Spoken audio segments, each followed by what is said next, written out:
You're listening to Qalam Institute's podcast series, Seerah Life of the Prophet, by Shaykh Abdul Nasir Jangda. Visit us on the web at qalaminstitute.org or find us on Facebook at facebook.com/qalaminstitute. Bismillah walhamdulillah wa salatu wa salamu ala rasulillah wa ala alihi wa sahbihi ajma'een. Inshallah, let's go ahead and get started with our lesson, continuing the study of the prophetic biography, the life of the Prophet sallallahu, alayhi, wasallam. Stating the obvious here, I know it's election night tonight, and some folks might have an interest in going home. Some folks might have an interest in going home and watching, the results kind of rolling in and whatnot. So inshallah, I'll keep today's session a little bit shorter than usual, just to accommodate anybody, inshallah. And of course, it has nothing to do with my own prioritization or anything, but just very convenient. Tayyib, inshallah. So, as I was saying, Bismillah walhamdulillah wa salatu wa salamu ala rasulillah. So, continuing the study of the life of the Prophet sallallahu alayhi wasallam. In the previous session, we talked about a couple of different issues, a couple of different stories. We kind of continued the topic of the aggression, the violence against the Prophet ﷺ and the Sahaba radiallahu anhum. And we talked about that very interesting or even entertaining story about Abu Jahl becoming intimidated by the Prophet ﷺ because Allah subhanahu wa ta'ala was sending His divine help to the Prophet ﷺ. So when Abu Jahl would look at the Prophet ﷺ, that one time, that story we talked about where he saw a huge camel, almost like a wild camel, standing behind the Prophet ﷺ. And of course, physically one was not there, but this was the intimidation that Allah subhanahu wa ta'ala gave to the Prophet ﷺ to keep Abu Jahl in check a little bit. And then we talked about the very beautiful, powerful story of Hamza bin Abdul Muttalib, Hamza radiallahu anhu, the uncle of the Prophet ﷺ, how he accepted Islam and how he was always loyal and loving towards the Prophet ﷺ, but how he became such a devout, firm believer, and how he became such a staunch supporter of Islam and Muslims. I wanted to continue, I mentioned this at the end of last week's session, I wanted to continue by mentioning a couple of more of the individual stories of some of the early Muslims. And I understand we've been kind of talking about this over the last few weeks, but I feel it's beneficial because there's something very interesting. One of our objectives throughout this study of the Seerah, the life of the Prophet ﷺ, has been to not just tell the story, to not just chronicle the biography of the Prophet ﷺ, but to extract lessons along the way. To take the relevant, pertinent lessons and see how this relates back to us as an ummah and as communities today. What can we personally, family-wise, community-wise, what can we learn from the life of the Prophet ﷺ as well? And one of the very interesting lessons, by studying a little bit of detail, just a little bit, not full biographical sessions, but a little bit about some of these early individuals who accepted Islam, and talking about how they accepted Islam, where they were coming from, what their perspective and their situation was, and we see the diversity. We see the variety. We see the different backgrounds. We see the different challenges that they were facing. And what it does is it strengthens us as a community. It makes all of us feel like we belong. Because a problem today, believe it or not, we know this is a problem with non-Muslims, but believe it or not, it's a problem even in the Muslim community that there's this incorrect assumption, there's this misunderstanding, misinformation that the ummah or the Muslim community is monolithic in nature, that we are homogeneous. I know it doesn't help to use one big word to explain another big word, but what that means in simple language is that we are all the same. We're a bunch of drones, a bunch of clones. I don't know if you have any Trekkies, but the Borg, right? No, absolutely not. Okay, never mind. So, but in this TV show, they had this thing called the Borg, where everybody were like these androids or these machines or these robots, and everybody was centrally connected back to one central machine, and that central machine controlled everybody else, and everybody just pretty much did whatever information was being put out, and they put the information back in, and everyone's networked and connected. And there's this understanding, like I said, in the non-Muslim community that we're like that. And even more tragically, there's the impression within the Muslim community. The outer line, the fringes of the Muslim community are under the impression being a devout Muslim, being religious, means we gotta go ahead and basically wipe completely who we are, and we gotta fit into this one exact mold, and we basically have to become a machine and a robot, a clone of all these other Muslims. And by the way, when I say the fringe of the Muslim community is under this impression, it's not that much more of a fringe when we're talking about 90% of the community. But believe it or not, 10% is actually a generous number, but 10% of the community is towards the center, and that fringe that I'm talking about, that is if not on the edge or teetering on the edge of Muslim or not Muslim, they're at least standing very near that border and that boundary. And so it's very important to dispel these notions, to do away with these misunderstandings. And learning about some of these early Muslims is very helpful in this regard. So, and they're also very inspirational stories, and they tell us about how the Prophet ﷺ was doing the da'wah, how the Prophet ﷺ was delivering the message, how he was interacting with people, how was he welcoming people into the community at a very, very difficult time. So, another very noteworthy individual who would later on go on to be one of the most noteworthy and reputable and famous of the companions of the Prophet ﷺ was a man by the name of Abu Dharr al-Ghifari radiyallahu ta'ala anhu. So Abu Dharr was his kunya, and actually this story is narrated by the more detailed version is narrated by Ibn Abbas radiyallahu anhuma, but the shorter version of the story that Imam al-Bayhaqi rahimahullah ta'ala mentions is actually related by some of the family members of Abu Dharr radiyallahu anhu. So the more detailed version, narrated by Abdul bin Abbas, and it's mentioned by Imam Bukhari rahimahullah ta'ala, he mentions that Abu Dharr, this individual, was from the tribe of Ghifar. And when he heard, and he was actually a very respectable leader and individual from his tribe. He was a successful businessman. And so he was an honest, good man. He was very successful in business. So he was well respected in his community. When he heard about the Prophet ﷺ, but he was very intelligent and thoughtful. So when he heard about the Prophet ﷺ proclaiming his message and preaching in Mecca, and the numbers, as we've been talking about over the last few weeks, were growing, 40 people, 50 people, now Hamza radiallahu anhu, and different people coming into the mix, and it kind of started to create some rumblings outside of Mecca, that there's some unrest in Mecca. There are some rumblings going on in Mecca. There's some issues there. And when he heard about this, he immediately sent his brother. He said, "Irkab ila hadha al-wadi fa'alam li ilma hadha ar-rajul alladhi yaz'umu annahu nabiyyun ya'tihi al-khabru min as-sama'." He said that, go to that valley, referring to Mecca, and find out for me about this individual. Find out everything you can about this man who claims that he's a prophet and that news comes to him from the sky. وَاسْمَعْ مِنْ قَوْلِهِ ثُمَّ أَتِنِي, and go and listen to him and then come back to me.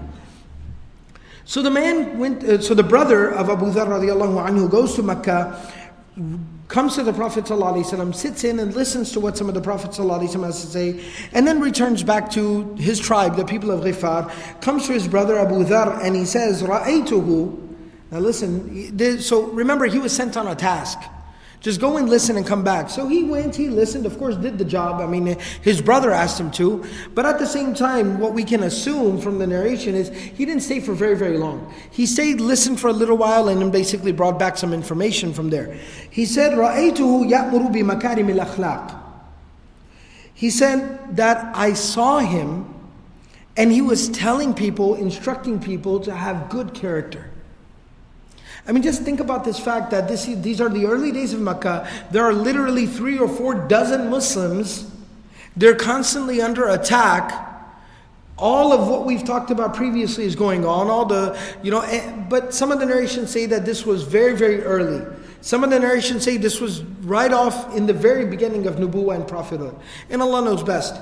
But he says that I saw him. So regardless of that fact, in the early period of Islam, few Muslims, a couple of dozen Muslims, under attack, being oppressed, so many different things to worry about. And the Prophet ﷺ had such a heavy emphasis on character, on manners, on akhlaq, on the way people conduct themselves, the way people walk and talk, the way they treat other people. He had such a heavy emphasis on that when a man comes from out of town and just kind of sits on the corner, on the edge, and just listens in a little bit and then returns back, it just so happens that what he hears even at that time is more emphasis on akhlaq, on manners. So think about how heavy of an emphasis that was in the da'wah and the message of the Prophet ﷺ. Because it matters. Very simply put, because it matters. Do you know the second, I talked about this in quite a few sessions back, but the second revelation, according to many of the scholars of Ulum al-Quran, was the beginning of Surah number 68, Surah Qalam. وَإِنَّكَ لَعَلَىٰ خُلُقٍ عَظِيمٍ. So that the Prophet ﷺ would know that no matter what period of prophethood or delivering the message or preaching it may be, and no matter what exactly is the situation or the dynamic amongst the people, you have to conduct yourself with the supreme level of manners that you have been granted and given. And at the same time, he's also being told that this needs to be a heavy emphasis in your message, in your preaching as well. And so the Prophet ﷺ is preaching this, because that is a manifestation of the internal condition of the human being. Our manners, how we talk to people, how we conduct ourselves with people, how we deal with people, is a direct, not indirect, it is a direct result and manifestation of what is in our heart. We should make no mistakes, we should have no qualms about that. That's a huge problem we have today. We consider manners almost like the seasoning on top. The little dressing on top, the garnish, that's the word I was looking for, the garnish. People don't even know what that is. It's that useless stuff they put on top of your food when you go to a nice restaurant. All right, to make you feel better about dropping $20 for a plate. When they put that little useless thing that when you get your plate, the first thing you put on the side, that little stuff on the top, that's the garnish. Unfortunately, today we have the assumption that, this akhlaq and manners and stuff, just a little garnish on top. But iman and salah and siyam and dhikr and tilawah, that's who I am. But we have to understand, not to undermine the importance of those things, but what is my level of sincerity in those things? What is the quality of my prayer, in my siyam, in my dhikr, in my tilawah, will be reflected in my manners, in my character, in my akhlaq. And so the Prophet ﷺ is emphasizing that, hammering away at it. Secondly, if the objective and the mission is for these candles to light more candles, for these illuminated hearts to enlighten and illuminate other dark hearts, if that is the objective here, well, guess what? That doesn't happen through eloquent speech. It doesn't happen through, a pamphlet or a brochure or anything else. That happens and that occurs through the character and the manners and how you treat people.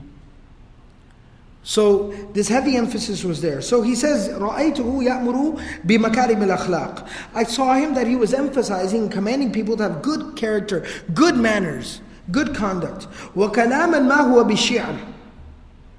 And he was speaking something that definitely was not poetry. And remember, Abu Dharr radiallahu anhu and his brother, of course, by extension, we can assume, these are educated people, enlightened people, well-traveled people. So he says, look, I've heard quite a bit, I've been around the block, I kind of know what I'm talking about. What he was saying definitely was not poetry, but it was something powerful.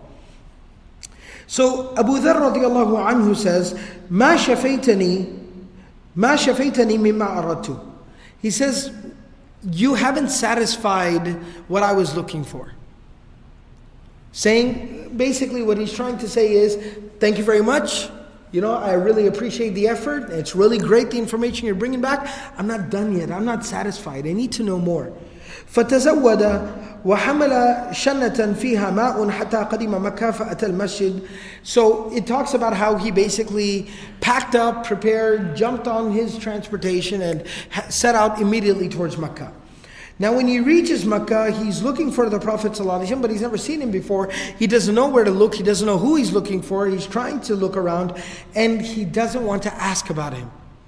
Because he was smart enough to know situation in Makkah, and some narrations even say that he kind of heard the chitter chatter around the Haram and around Makkah, where people, he kind of heard, some people being kind of angry or upset. So he realized, I can't just straight up walk up to somebody and be like, hey, who's Muhammad? Because they'll be like, why? What do you want with him? Are you one of them too? And then I'll be in trouble. So he said, I decided to keep to myself and just kind of bide my time. So he says, nighttime came. I sat around the Haram all day long looking for something. And nighttime came. And actually the narration, I kind of just flew through it in Arabic, but he was in such a hurry. Abu Dharr is a businessman, radiallahu anhu. He could have, and in fact, some narration shows that he was actually quite wealthy before Islam. So he could have properly packed his provisions and gotten a bunch of money and taken a tent, taken a bunch of food and all this stuff, but he was in such a hurry. That yearning for the truth, that thirst for the truth was so strong in him that he felt compelled to just leave right away. So he left without any proper preparations. He says, nighttime came and I just laid down in the corner of the haram. I didn't know what to do. I didn't know where to go. So I just got tired. I just kind of laid down. I figured nobody's coming now. Let me just pass out and sleep here. Like travelers or wayfarers or, just wanderers would just kind of do that. So he said, I just kind of drifters. So he said, I just kind of laid down in the corner. Ali radiallahu ta'ala anhu, Ali bin Abi Talib, young man, he's probably at this point, he's 13, 14 years old. Of course, being trained, or if this is happening earlier, then he's 10, 11, 12 years old. So anyways, he's a young man, mature for his age. He's a believer. He's being trained directly by the Prophet ﷺ. Imagine you're not just your Nabi, but your teacher and your mentor being Rasulullah ﷺ. So imagine the quality and the character of this young man. So he's a very observant, intelligent young man, and he looks around and he sees this man sleeping there, and he's the son of Abu Talib. Ali radiallahu anhu is the son of Abu Talib. He knows Mecca, and he knows the people of Mecca, and he says, that guy looks like he's from out of town. And he looks like a nice, well-mannered, well-dressed individual out of town, sleeping in a corner like that. That doesn't add up. Because if he's of the status that he looks and he behaves and he dresses, then he'd have some money, or he'd know somebody in town, or he'd be able to take up boarding or rooming with somebody. But he's sleeping like that, and he doesn't look like a drifter, like something's not adding up. So Ali radiallahu anhu goes up to him and says that, do you need a place to stay? Do you need a place to stay? So he says, yes, actually I do. So he goes, come with me. I'll make some room for you. And he takes him over to, maybe Abu Talib's home, or, since Ali radiallahu anhu is a part of Banu Hashim, he takes him over to somebody's house, or guest quarters, or a guest room that, the family or the tribe has. And he puts him up in there and he says, here you go. And he brings him some food and he goes, here's some food, eat some food, get some rest. And in the morning, you got to do what you got to do. Go about your business. So he says, thank you very much. And in the morning, Abu Dharr radiallahu anhu sets out again, goes to the haram, sits down like a hawk. He's keeping an eye on everything. Whole day passes, nothing happens. So again, he's tired, he's exhausted. He just kind of lies down in a corner. I guess another day passes. Ali radiallahu anhu, kind of half expecting to find him there again, goes into the haram, looks around and sees him lying there in the same corner. He goes, come on, let's go. So he takes him again, puts him up in the guest quarters, gets him some food from the home, feeds him, gives him a place to stay, room and board. In the morning, Abu Dharr radiallahu anhu leaves again, and then brings him, or Abu Dharr radiallahu anhu comes back to the haram, third day now, sits around, looking around, waiting. He just doesn't know what he's looking for, doesn't know exactly what to do. Another whole day passes, lies down again. Ali radiallahu anhu shows up again. And he says, need a place to stay? And he says, yes I do, thank you very much. And he goes with him, and this time on the way to the guest quarters or to the house, Ali radiallahu anhu asks him, أَلَا تُحَدِّثُنِي مَا الَّذِي أَقْدَمَكَ? If you don't mind, could you tell me what has brought you to Mecca? Because by this time now it's justified. He's proven to him, look, I'm only trying to help. But you kind of seem like you're stuck in this loop. So maybe I can help you out. I'm from here. So what brought you here to Mecca? He says, إِنْ أَعْطَيْتَنِي عَهْدًا وَمِيثَاقًا لَتُرْشِدَنِّي فَعَلْتُ. He says that if you can promise me and give an oath to me that you will help me, then I can tell you. He says, فَفَعَلَ فَأَخْبَرَهُ. Ali radiallahu anhu said, I swear to God, you have nothing to worry about, you can trust me. So Abu Dharr radiallahu anhu tells him, this is why I came. I heard about a man, he says he's a prophet, he's a messenger, divine revelation comes to him from the heavens, And I sent my brother. My brother kind of came across him, talked to him, or heard him at the very least, brought me some news back. It only increased my yearning and my thirst for this truth. So I came here and I'm just looking for him. So Ali radiallahu anhu says, إِنَّهُ حَقٌّ وَإِنَّهُ رَسُولِ اللَّهِ sallallahu alayhi wasallam.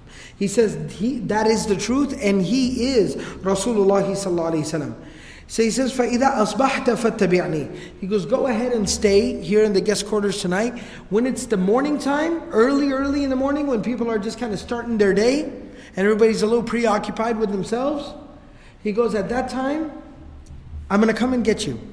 I'm going to come by the guest house. I want you to be ready, keeping a lookout for me. When you see me passing by, he says, I want you to start following after me. And he says that, فَإِنِّي, he says, فَإِذَا أَصْبَحْتَ فَاتَّبِعْنِي. You just start following me. فَإِنِّي إِن رَأَيْتُ شَيْئًا أَخَافُ عَلَيْكَ قُمْتُ كَأَنِّي أُرِيقُ الْمَاءِ. He says that, and if I see anything that kind of worries me, because you're an out-of-towner, I don't want you to get in trouble, I don't want you to get picked off or killed or murdered or something, because that's going on here in Mecca. I'm going to pretend like I'm stopping to kind of look for some water or something like that. And he said, you just kind of keep walking by. You just stay casual, you keep your pace, you just kind of keep going. And don't worry, I'll find you again, I'll get ahead of you somehow, you'll see me, don't worry, this is my town. This is my hood, I know what I'm doing. But that's the plan, that's the game plan here. So we're going to go out. So he says they set out, and وَإِن مَضَيْتُ فَاتَّبِعْنِي حَتَّى تَدْخُلَ مَدْخَلِي. He goes, and keep on following me until I finally enter into somewhere, and then you just enter in after me. So he says they did exactly that. حتى دخل على النبي صلى الله عليه وسلم ودخل معه. Until Ali radiallahu anhu reached the Prophet of Allah sallallahu alayhi wasallam, and Abu Dharr al-Ghifari radiallahu anhu came in after Ali radiallahu anhu to where the Prophet sallallahu alayhi wasallam was, and he sat down and he listened to what the Prophet ﷺ had to say, and the narration says that he accepted Islam sitting right then and there. He did not leave, he did not need anything else, he accepted Islam right then and there. And then the Prophet ﷺ, and some narrations say he actually stayed there for a couple of days with the Prophet ﷺ at the place of Arqam. And finally the Prophet ﷺ told him, "Irja' ila qawmika fa'akhbirhum hatta ya'tiyaka amri." He said, go back to your people and tell them what I've told you until you hear something else from me.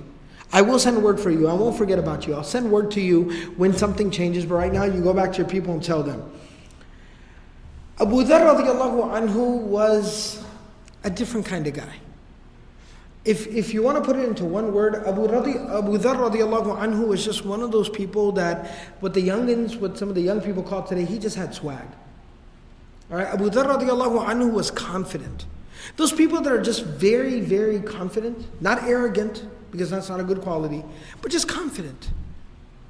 Very, very decisive, very confident, just very sure of things. They know what they're doing, they know what they're about, and they're confident with what they do. That doesn't mean they're not open to correction or learning, but when they take a course of action, just very confident with it. Abu Dharr radiallahu anhu was a confident businessman, made a lot of money, he was very wealthy before Islam. When he wanted to learn about Islam, he was very confident. Sent his brother, that was the same safe little thing to do. Send the brother so he can keep running the business and be at home. But then that wasn't good enough, that wasn't his style, that's not how he rolled. So what did Abu Dharr radiallahu anhu do? He just set off, without even packing, just set off, went to Mecca, just camped out in the haram.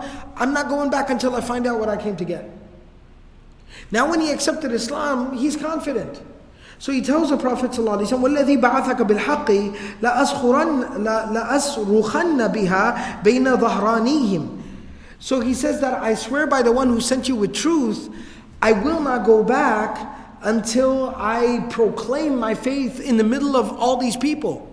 I don't care what they think. I believe and that's good enough for me. So the narration says he goes to the masjid, to the haram, and he screams out, stands in the middle of the haram and he screams, "Ashhadu an la ilaha illallah wa anna Muhammadan Rasulullah." Screams it out. Now you can imagine that as a scene playing out in your head. He walks in, just a man on a mission, just that conviction in every ounce of his body, in every cell of his being. Walks over to the middle of the haram and screams, "Ashhadu an la ilaha illallah wa ashhadu anna Muhammadan Rasulullah." And of course, to translate for everyone's benefit, I give testimony, I bear witness to the truth, the reality, the fact that there is no one worthy of worship, nothing worthy of worship but Allah. And I bear witness to the reality, the truth, the fact that Muhammad is the messenger of God. Imagine that, saying that with conviction, screaming it out, bi'a'la sawtihi, at the top of his lungs, screaming that out. And now you're expecting like something amazing is about to happen. Well, something did happen. ثم قام القوم فضربوه حتى أضجعوه. People got up and they were like, are you out of your mind? Are you crazy? You know this is Makkah, right? You know this is Makkah, right? And he said the people got up, walked over to him and started to beat him into the ground. They started pummeling him.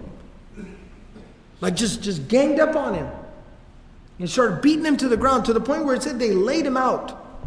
And he was just in the middle of them, just a punching bag at this point. A kicking bag at this point. Abbas, the uncle of the Prophet ﷺ. Now we've talked about another one of the uncles of the Prophet ﷺ, Abu Lahab. So the uncles of the Prophet ﷺ, different uncles. You had Abu Talib, very supportive, very helpful, just didn't accept the faith. You have Hamza and Abbas radiallahu anhuma, who would accept Islam later on. Hamza we talked about last week radiallahu anhu. Abbas radiallahu anhu later on eventually would accept Islam. And then you have Abu Lahab. Abu Lahab didn't support, didn't accept, and in fact he oppressed and he opposed. But see, you see the decency within people. Abbas radiallahu anhu was a soft-hearted man.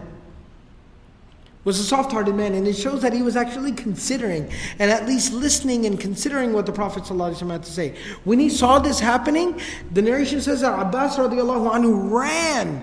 And Abbas radiallahu anhu is described as being very, very tall. Extremely tall. Not just tall by certain standards, no, like freakishly tall. There are narrations that talk about that when Abbas radiallahu anhu would sit on a mule, sometimes his feet would still touch the ground. So based off of those narrations, it says that in the battlefield, that's why in the Battle of Hunayn, it was Abbas radiallahu anhu who was screaming and rallying the troops. And it said that they literally saw him poking out of the crowd, kind of like a flag. Himself. So based off of those narrations, you can you can assume that Abbas radiallahu anhu was, really, really tall. 6'6", 6'8", 7 feet tall, like a basketball player tall. Alright, like if he was on a basketball team, he'd be a center. That's how tall he was. So Abbas radiallahu anhu was very tall. And it said that he had a voice that was like a boombox. Like he didn't, like he wouldn't need a microphone. So when the Prophet ﷺ wanted to sometimes announce something, like in a large crowd, he would say it and Abbas radiallahu anhu would then say it for him again. And it was like an announcement. Everybody till the end of the crowd could hear. So one of those people, tall, big old, deep, booming voice. So very commanding presence. And it said that Abbas radiallahu anhu literally tore through the crowd, went and laid down, laid down on top of Abu Dharr al-Ghifari radiallahu anhu. Just covered him up. And because being so tall and so huge, he literally was like a tent. He just pitched over him. He just covered him up. And obviously it's Abbas, the son of Abdul Muttalib. So everybody immediately backed away. But Abbas radiallahu anhu was a smart man. So he says to these people, he says, Waylakum, what's wrong with you people? What's wrong with y'all? Alastum ta'lamuna annahu min Ghifar? He says, don't you people know that he's from Ghifar? He's from the tribe of Ghifar. Wa anna tariqa tijaratikum ila Sham? And that your route to do business in Bilad al-Sham, your route to do business in that region, which was a major part of the business because they would go there and sell goods that they had bought from Yemen, and they would buy more goods that in Sham, and they would bring it back to sell in Mecca and Hijaz and then take it to Yemen. So it was very critical for them. It said, your business route goes through the tribe of Ghifar. So if you kill him here, the tribe of Ghifar is going to have it out for us. And you can consider business to be shut down. So you think about this. And immediately everybody just kind of dispersed from there. They're like, yeah, for real. Like, business, right? So everybody just kind of backed away from there. And they left him. I told you Abu Dharr radiallahu anhu had confidence. Just to the point of just where it's just, I got to do what I got to do. So it said that the next day, ثُمَّ عَادَ مِنَ الْغَدْ وَفَعَلَ بِمِثْلِهَا فَضَرَبُوهُ وَثَارُوا إِلَيْهِ. So he says the next day he woke up, like kind of recovered that day, kind of like, we just recover a little bit, lick your wounds. He says he gets up the next day, goes out back into the haram, stands in the middle of the haram, أَشْهَدُ أَن لَا إِلَهَ إِلَّا اللَّهِ وَأَشْهَدُ أَنَّ مُحَمَّدًا رَسُولُ اللَّهِ. And everybody's like, look at this guy, he's here again. He didn't get enough yesterday, so everybody gets up. All right, here we go again. Everybody walked up and started just beating him up again. فَأَكَبَّلَ عَبَّاسُ alayhi. And again, Abbas radiallahu anhu goes and covers him up. And again, reprimands everybody. Like, what are y'all doing? Y'all are going to kill him. You're going to shut down business for everybody. Think a little bit here. Okay, fine, he's pissing you off. All right, that's fine, I get it. But at the same time, think about the implications of your actions. And again, the people dispersed from there, and some of the narrations say that he took him back to the Prophet ﷺ and he said, talk some sense into him. He keeps showing up every single day and he gets beat up every single day. He's going to die. I won't be there every single time to save him. All right, kind of just get him under control a little bit. And eventually the Prophet ﷺ talked to Abu Dharr al-Ghifari radiallahu anhu, and he kind of calmed down a little bit.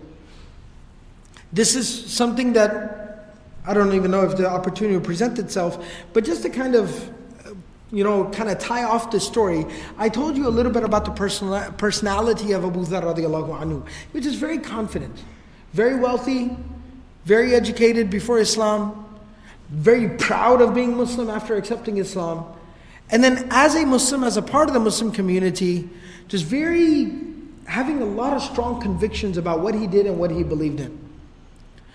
And one of the things we learn about Abu Dharr radiallahu anhu, of course, he was one of the prime students of the Prophet ﷺ. He was very knowledgeable about the deen, about the religion. Was very knowledgeable, very wise. Many other Sahaba, young Sahaba, all types of Sahaba would take counsel and advice from him. He was somebody very important to the Ummah at that time. But one of the perspectives, and it's actually said that the Prophet ﷺ, in a narration that Abu Dharr radiallahu anhu narrates from the Prophet ﷺ, where he talks about how the dunya and wealth and money will never satisfy, never quench the hunger or the thirst, the desires of Banu Adam. And one other narration that Abu Dharr radiallahu anhu narrates from the Prophet ﷺ, which he says that the Prophet ﷺ said that the son of Adam, this human being, he says, Mali, mine, my money, my wealth, my house, my car, my bank account, my. And the Prophet of Allah ﷺ says, and what وَمَا what belongs to him? What is his? Except for the food that he eats, the clothes that he wears to the point where he wears them out so that they're tattered and they're completely done, like they're patched up and tattered. Or money that he gives into sadaqah, into charity. That belongs to him. Everything else that a human being has that he calls my, فَإِنَّهُ تَرِكَةٌ, then it's just to be left behind for somebody else. It's something that's left behind. Either it'll exchange hands and go to somebody else, or it'll be inherited by his inheritors, by his family. But it doesn't belong to him. The only thing that actually ends up legitimately belonging to a human being is food that he eats and consumes and digests. Okay, that was his. He used it, legitimately used it up. Or clothes that he wore out to the point of just falling apart at the seams, that was his. He used it up completely. Or the wealth that he gave away in sadaqah and charity, that is his. Because that's a reward deposited for him in the hereafter. Nothing else is his. It seems that because of these types of narrations, it had such a profound impact on him that Abu Dharr radiallahu anhu, again, that confidence manifested itself, that he became very, very strict in this regard. He became very strict in this regard. And he basically lived life with the philosophy that the food that you absolutely eat, like you will consume that food today, or the clothes that are just the clothes on your back, just to be able to cover your body respectfully. Aside from that, or the roof over your head, or the basic mode of transportation that you need, outside of this bare minimum, everything else that you have is unnecessary, is frivolous, and it is extravagance. And we will be questioned about this on the Day of Judgment, and it's a liability, and I can't live with that liability. He considered everything else. So the food that's on your plate, the clothes that are on your back, and maybe one extra pair of clothes, the one basic humble mode of transportation that you need to basically get around, and the basic minimum space that you need to live in and house your family in. Outside of that, he considered everything else to be a liability, a spiritual liability. And it said that literally outside of that amount, he would spend everything and anything else that he had in his possession every single day. He would empty it out, empty it out, empty it out. And he would not go to sleep with it still in his possession. That was his philosophy. And that's how he lived life. There's even a story and narration about a tabi'i going to Abu Dharr radiallahu anhu saying, you're one of the oldest, and in one narration, and this has a reconciliation to it, but Abu Dharr radiallahu anhu says that I was the fourth person to accept Islam. The clarification for that is the fourth person that he knew in terms of his own personal knowledge, but it said that there were more than 3 other people who had accepted Islam at the time that he did, but he said that at that time based off of the people that he publicly knew who were Muslim. So somebody came to him, a tabi'i comes to him and says, you're one of the longest standing, oldest tenured, veteran Sahaba of the Prophet sallallahu alayhi wasallam. I mean, you're old school. So I want to learn from you. He told him, he said, listen, youngin, I really don't think you're cut out for this. So he said, no, I want to learn from you. I want to live with you. I want to learn with you. I want to learn from you, and I will serve you. I'll do work. I'll pay my way. I'll take care of myself, and I'll basically earn my stay, my keep. So he said, okay. Well, one thing that we conflate these days is we don't quite understand what learning really is. If we went to somebody, to a Shaykh, and we said, I want to learn. And he said, okay, take out the garbage. You're like, I don't think you heard me. I think maybe I can, maybe you need to update the hearing aid. I said, I want to learn. And he's like, yeah, go vacuum the masjid. Yeah, see, I'm a talibul ilm. Right? And we kind of have like that bass in our voice when we say talibul ilm. And it echoes on in our head, talibul ilm. Right? And it's like, I'm not here to do menial labor. I'm here to learn. And so we don't quite understand the two, but the first step of learning used to be khidmah. Because you have to be trained. You need a tarbiyah. The soil has to be turned before you put a seed in the ground. These days we have hard hearts, and we just throw a bunch of knowledge on there, and it doesn't go nowhere, it just sits on top. What is the Quran example for knowledge just sitting on top? Himaran yahmilu asfaran, right? It's a donkey carrying books. That's what we are. We're just a hard service with a bunch of books sitting on top. We're a donkey. We are the donkey carrying books. Or I am at the very least. May Allah forgive me and guide all of us. But you turn the soil, and when you turn the soil, then the seed goes in the ground. Then the water penetrates the earth. And then something beautiful first sprouts inside and then grows out. And that's something that doesn't go nowhere. And that's why the example that Allah gives for true knowledge and true iman in the Quran is كَشَجَرَةٍ طَيِّبَةٍ. It's a beautiful tree. Like the redwoods. Like these huge, magnificent, beautiful trees that are hundreds of years old. That are older than the people living on the earth. That's the example of true knowledge, because when the seed goes inside and the water goes inside and the seed sprouts inside and grows out from there and is able to grab its roots, then it puts something out for the world to see and benefit from. But we're concerned about that outside part before the internal part. We don't worry about the internal part. We don't worry about having roots. We just want it on full display. And what happens to something that's just sitting on top of something? A little bit of wind can come and knock it over. A little bit of wind can come and carry it away. That's the reality of it. But if something's in the ground, I remember one time this masjid in a small town, I think it's somewhere in Arkansas, I forget the name of it now, Conway, Arkansas. No reason for me to even know that. But so I went to this small little masjid, small little community in Conway, Arkansas. And it was breathtaking. The masjid, there's a house, an old house that they bought and made into a masjid. In the front yard of the house, I'm not lying to you, and sometimes in the countryside and small places, they have more land. So even if it's a small house, it's sitting on a pretty decent chunk of land. So if the front lawn of the house is maybe like half the size of this musalla right here, The front lawn was just like half the size of this musalla, pretty big, generous front lawn, so people could come up and park on the front lawn or in the driveway and things like that. Literally, half of that was taken up by a tree stump. A quarter of that was taken up by a tree stump. That tree stump was so big that probably 7 or 8 of us could stand on it. Breathtaking. But it was just a tree stump. It was probably about a foot off the ground.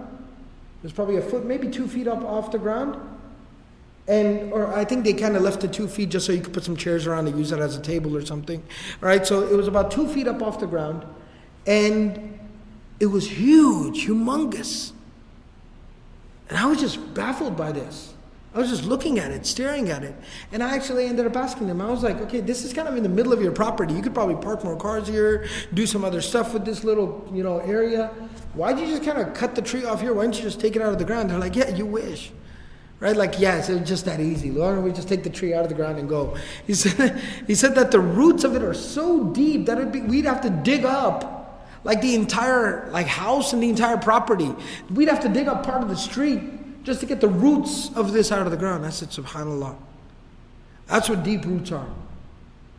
And so that's what true learning is. So this man shows up by Abu Dharr al-Ghifari radiallahu anhu, and he's like, all right, you want to learn? Well, you're going to start off by doing some work. We gotta turn this oil. We gotta get you ready to get this knowledge. And so he puts him to work. Kind of running some tasks, looking after the animals, cleaning up the property, kind of just doing the tasks. And he tells him, he goes, part of your responsibility will be that when sometimes people come to get some sadaqah, get some zakat, get some charity, financial assistance. Sometimes people will come to ask for financial assistance. They know it's Abu Dharr al-Ghifari radiallahu anhu, great sahabi of Rasul, the great sahabi of the Messenger sallallahu alayhi wa sallam. Jazakallahu khairan. So they're gonna come to get some financial assistance. If I have something to offer to them, you must give them the best of what I own. The best of what I own has to be given to them. That's my policy, that's how I roll, that's what I do. And that will be your job and your responsibility as my personal assistant, as my student. You got to do what I ask you to do. What I'm asking you to do is when somebody comes to get some donations and I have something to give, you give them the best of what I have available. So somebody comes to ask for some financial assistance. Abu Dharr radiallahu anhu had 2 camels at that time. One was a big camel, one was a smaller camel. And the people, basically like a group of families had come saying, we're very hungry, we're starving, we need some food. So he saw he had 2 camels, so he said what they basically needed to do was take one of the camels, slaughter one of the camels, cut it up, distribute the meat amongst these poor, starving families. But Abu Dharr radiallahu anhu said that there's 2 camels. The student, this young tabi'i, says there are 2 camels. One's big and strong and one's kind of smaller and weak. So he says, since all they're going to do is eat the animal, we need the meat of the animal for them, why don't I give them the smaller, weaker animal? Because Abu Dharr requires 1 animal, but for the transportation for him and his family. And a bigger, stronger animal is more logical for transportation. Multiple people can ride on it, you can tie all your equipment on it, it makes sense. And the animal that's going to be eaten, let it be the smaller, weaker animal. So he gives a smaller, weaker animal. Abu Dharr radiallahu anhu is kind of taking an assessment kind of the day's activities. Oh yeah, some families came, they were very starving, very hungry, they needed some food. So, we gave one of the camels. He goes, didn't I have 2 camels? He goes, yeah. He goes, which camel did he give to them? And they said that the small, old camel, the weak one. He goes, come here. What'd I tell you? What'd I tell you? He goes, you said to give the best thing available. And he goes, and that was this camel right here. He goes, but transportation and this, and I was thinking, and I was thinking this and I was thinking that, and that's usually a very dangerous line of thinking, is to even think, right? At that point in time, at that place. So he says, no, I asked you to do something. I don't care about your logic and your reasoning. He goes, will you stand on the day of judgment and answer on my behalf to Allah? About why I gave the smaller, weaker, older animal for hungry families to eat instead of the good, young, healthy, strong camel? Are you going to answer for me on the day of judgment? Can you defend me before Allah subhanahu wa ta'ala? No, I didn't think so. So then you don't get to make that call. That was Abu Dharr radiallahu anhu. That was how he was. And so the story basically about him goes that because he lived with this philosophy, and this shows you the human side of the Sahaba radiallahu anhum, that they were human beings. In his old age, like any elderly gentleman, or any elderly person for that matter, people get a little bit older, they get a little bit short-tempered or a little bit short, in their tolerance sometimes with other people, and they get a little bit more easily angry or upset or frustrated. Just old age, naturally. So Abu Dharr radiallahu anhu was an older man now, and he was alive till the time of the Khilafah of Uthman ibn Affan radiallahu anhu. So because of that, Islam was spreading. The Sahaba, that era where it was a mix between initially in the time of Abu Bakr and the beginning era of Umar radiallahu anhuma, it was more Sahaba, lesser like other people like Tabi'un. And then eventually kind of became equal halfway through the Khilafah of Umar radiallahu anhu. And towards the end of the Khilafah of Umar radiallahu anhu, it was more Tabi'un and lesser Sahaba. In the time of Uthman radiallahu anhu, it was continuing to go in the other direction. So in more and more Tabi'un, they're obviously not Sahaba, they weren't taught and trained by the Prophet ﷺ. Islam, the empire was spreading and spreading wide and far, the Khilafah. So because of that, more money and more spoils of war and just more natural resources were pouring into Medina from all different parts of these worlds. And so naturally Medina was becoming a little bit more well-to-do. People were a little more affluent. They weren't there in the early days of Mecca, to eat leaves off of trees and chew on date pits and be tortured near death. These were not the people. So obviously they were a little bit more comfortable in how they lived. And Abu Dharr radiallahu anhu, being a little bit older of a gentleman, he just couldn't take it. And so it said that he would reprimand people. He sees somebody with some really nice baller clothes on, be like, what's wrong with you? What are you wearing over there? Nice clothes. Your shoes match your shirt, right? Right? So he would start reprimanding. By the way, that was a shot at myself. But he said, what's wrong with you? What are you doing over here? You see somebody with riding a horse with another horse tied up to it?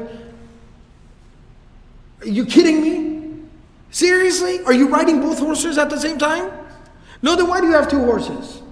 Right? If he would see somebody hungry or somebody poor, he would just lose it. How is there a poor person in Medina when we got all these well-to-do people in Medina? How is it possible there's a poor person? He would get really angry and upset and frustrated. And so it's actually said that Uthman radiallahu anhu, because community first, and because they were brothers, they had been there since the early days of Mecca. So he had the ability to go and sit down with him, and he's like, what's going on, Abu Dharr? He's like, nothing, man, bro, what's going on with you? I miss the days of the Prophet sallallahu. And he goes, I know you do. We all do, but I know that you do. Because everybody knows that you do. Because he's just so upset. He said, listen, look, it is what it is. And look, what these people are doing is not impermissible, it's not haram. And it's my job as the leader of the community to manage the whole community. Different people, different backgrounds, different levels of practicing, different levels of taqwa. Look, nobody's doing something haram. But these are different levels of taqwa. And that's going to be there in the community. And that's my job, to manage the community. But I understand you're frustrated, and I respect your right to be frustrated, but you're causing a little bit of disruption in the community. So I'm going to need you to tone it down. But see, the problem is I've known you for 20 years, so I know you can't tone it down. You're Abu Dharr, that's how you roll. So here's the best scenario.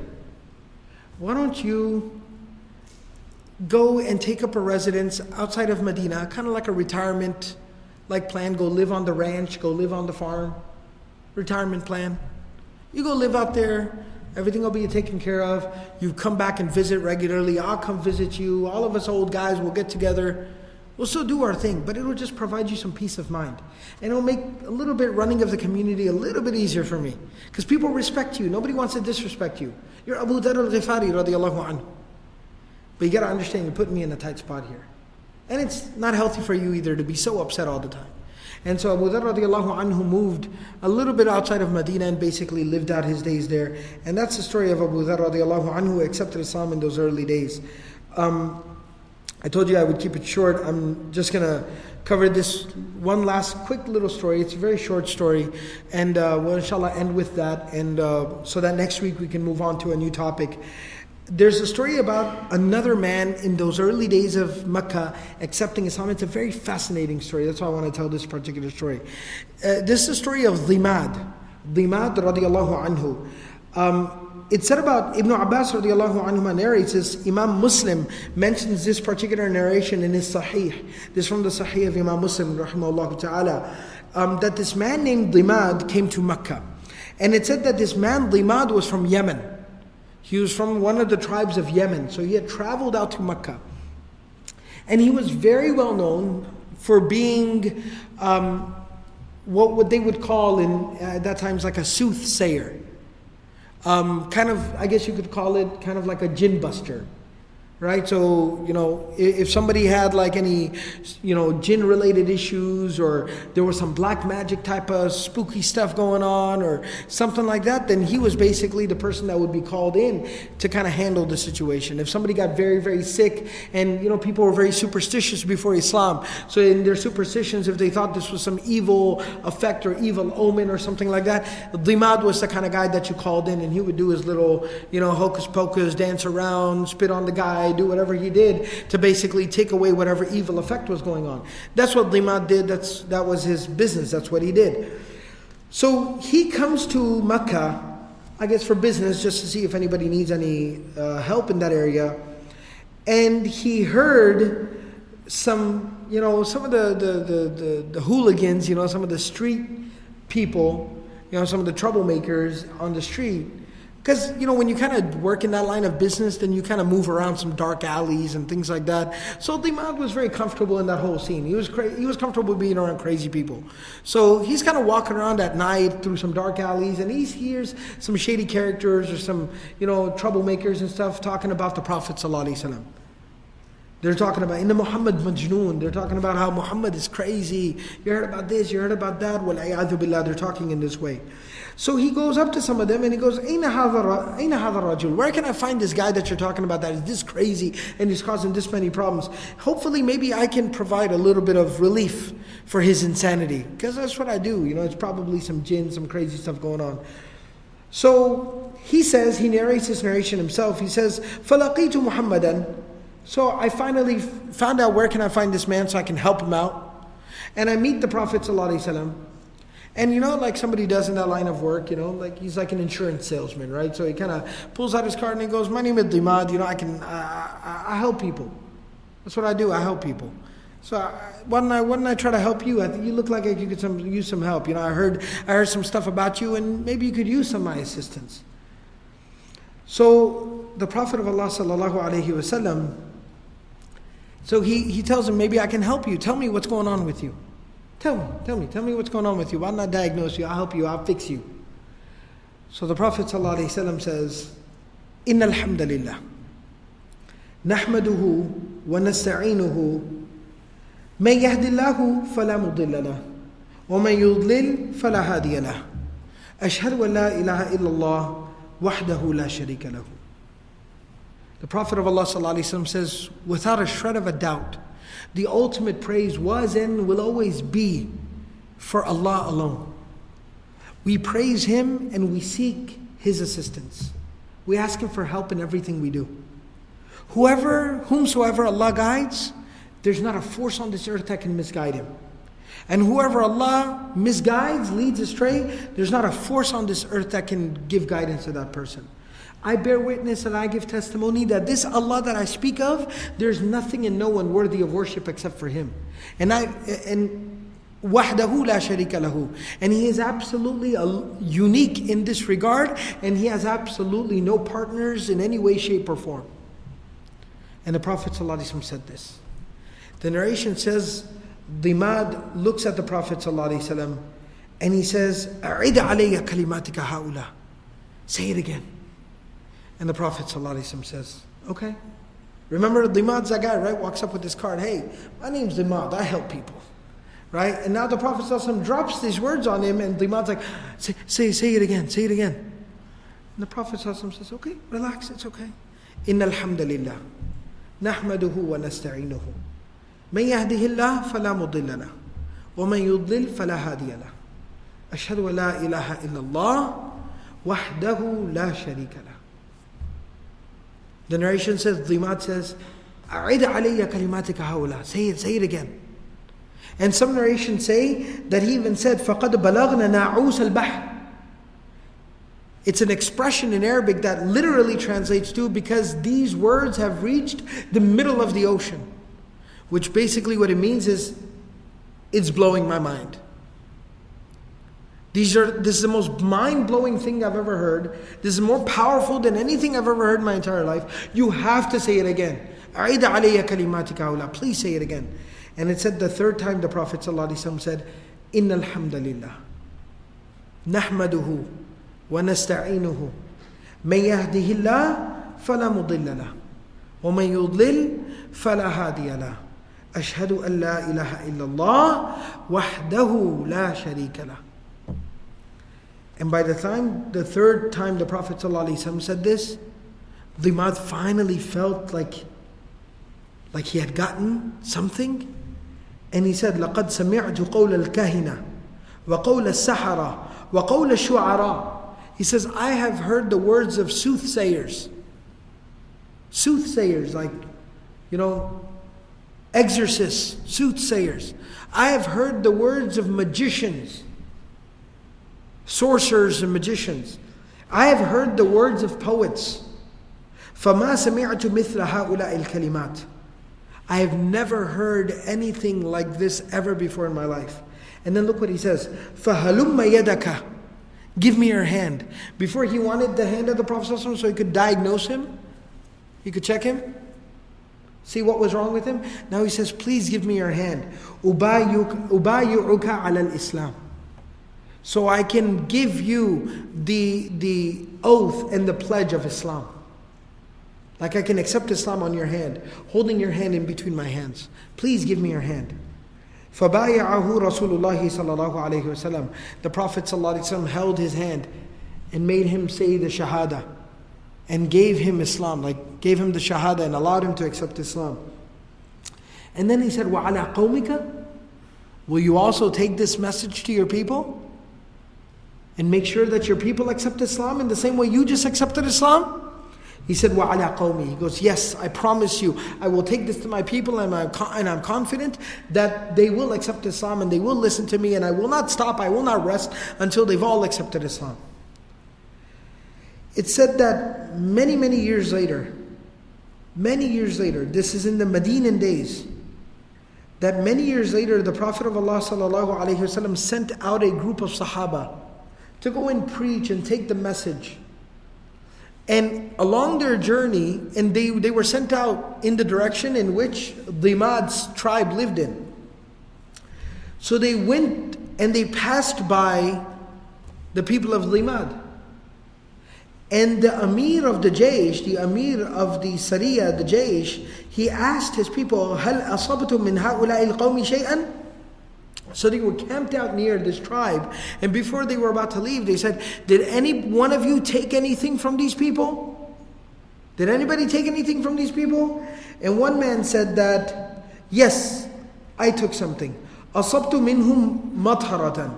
He said that I took basically a lota from these people. Alright, a mathara or mithara, in the Arabic language refers to a small little container that can be used to fill up with some water to clean oneself from. Use maybe while going to the restroom and even make wudu from and things like that. So he said, for those who know the Urdu terminology, it's called lota. Alright, so he said a water jug, a small little water jug that's used for purification purposes. So one guy said, we went into town and we were kind of, buying or taking care of anything we needed, and I saw like a little water container in maybe, in the public area where there was water, where there was a water pump, there was a little water container there. So I took it because we need it. The leader of the army said, رُدَّهَا عَلَيْهِمْ. Go and return it back to them. Generally speaking, you have to return it back to them, but then specifically, he said, رُدَّهَا عَلَيْهِمْ فَإِنَّهُمْ قَوْمُ Dhimad. He says, return it back to them, especially because these are the people of Dhimad. That man that came to the Prophet ﷺ and accepted Islam with the Prophet ﷺ, held the hand of the Prophet ﷺ, and swore his allegiance to the Prophet ﷺ, and swore that he would take the message back to his people until all of his people also accepted Islam and became loyal to the Prophet ﷺ as well. So go back and return this water container, this lota, back to the people of Dhimad. And so that's another little interesting, touching early story from the early days of Makkah about one of the very unique, interesting people who accepted Islam. We'll go ahead and end here. I know I said I would make it a little bit shorter, but what are you going to do? We talk about the Prophet ﷺ. You really don't care about watching election coverage, and plus when you go back, they're probably still going to be talking about it. So may Allah subhanahu wa ta'ala accept from all of us. May Allah subhanahu wa ta'ala bring us closer to the example of the Prophet ﷺ, and may Allah grant us all the love for Allah and His Messenger sallallahu alayhi wa sallam. Subhanallahi wa bihamdihi, subhanakallahumma bihamdik, nashhadu wa la ilaha illa anta, nastaghfiruka wa natubu ilayk.